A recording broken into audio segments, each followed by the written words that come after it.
Lovable,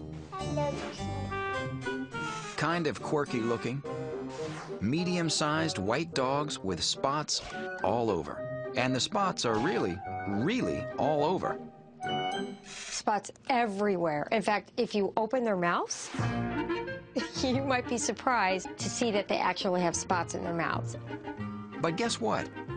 When they're born, they have no spots.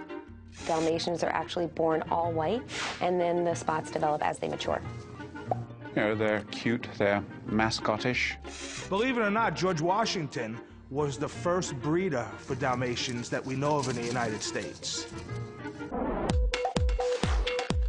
The Dalmatian. It's the dog famous for riding along on the fire truck. I would have to guess that firemen like to hang out with Dalmatians because they are great attention grabbers. Most firemen grab my attention anyway, but... It's the dog hanging with the Clydesdales, protecting the beer. And it's the dog who hit the big time with Disney's 101 Dalmatians movies. But with the Dalmatians' fame came a price. Owners getting the dogs thought they would be just like the sweet, loving creatures they saw in the movies. But guys, that's Hollywood. There was a lot of indiscriminate breeding, sort of puppy mill type stuff.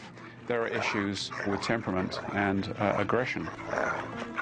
But not all Dalmatians are problem dogs. With the right breeding and training, these eye-catching animals can be great pets.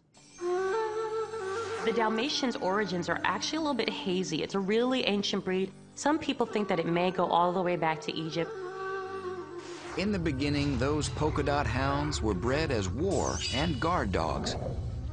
This is one of the, well, I think the only breed of dog that was bred for what they call coaching. They would run alongside the stagecoaches and they would clear the crowds out of the way. These society dogs went from protecting rich people in horse-drawn carriages to protecting horse-drawn fire trucks. Although they don't run along the sides of fire trucks anymore, they basically are wonderful mascots for the firehouse. For a few reasons, these dogs really stand out. First, very obvious, the spots on their coats, which range from the size of a dime to a $50. Ever wonder how many spots the dogs can have?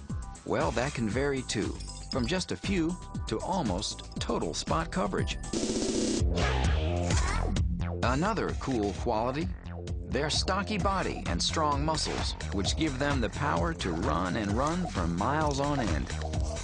They're very, very active dogs. In fact, if you're a jogger or a runner, a Dalmatian is going to hit the spot.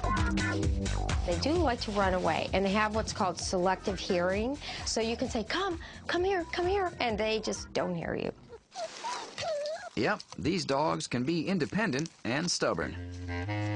But don't be fooled. These rambunctious hounds are super smart. They're amazing dogs, and they're really intelligent. And because they're really intelligent, they seem to sometimes think that they know that they're boss and not you. So you just have to make sure that you start early, consistent, patient training when they're puppies. Good puppy. Full-grown 40-poundish Dalmatians are sort of cat-like in cleanliness with little grooming. And if you decide to get a Dalmatian, ask for a raise, because these dogs can have health issues.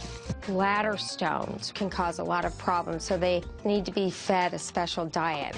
But most importantly, if you do get a Dalmatian, make sure these bundles of energy fit your lifestyle. In general, Dalmatians need lots of running room. They can have health issues like deafness. Dalmatians are easy to groom and trainable, can make good family pets for active families.